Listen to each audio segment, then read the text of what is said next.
अस्सलाम वालेकुम दोस्तों की हाल है तबीयत से ठीक ही उम्मीद करिए सारे मेरा ठीक ठाक हो सोते तबीयत सेहत ठीक हो सी। आज दोस्तों थोड़े वास्ते लेके आए हैं 640 ट्रैक्टर दोस्तों for sale model 2013 total tractor दोस्तों JN1 की हालत मौजूद है। माल का कहना ट्रैक्टर टोटल 14 ने छत बंपर हुक लगी हुई दोस्तों समान सारा भी लगे हुए है। RFL की दोस्तों लोकेशन है ते कमाल दा दोस्तों ट्रैक्टर है। टायरां दे पॉइंट थोड़े सामने ने ते बिल्कुल मुनासिब डिमांड च गियर हिस्से दा बेआवाज़ सेल्फ स्टार्ट दोस्तों 640 2013 model front tyre front rim बिल्कुल बेदाग दोस्तों।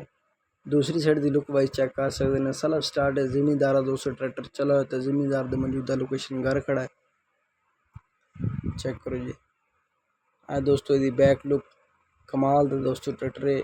समान इन टोटल लगा हुआ है चंगे टायरां च दोस्तों।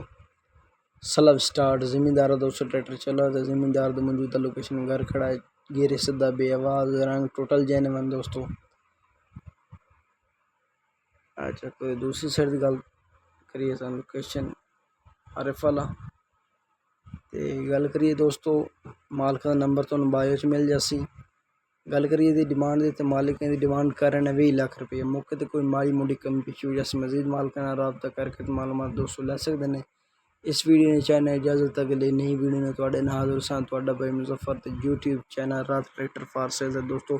साढ़े यूट्यूब चैनल सब्सक्राइब करना मत भूलें ताकि आने वाली वीडियो सबसे पहले आप तक पहुँचे।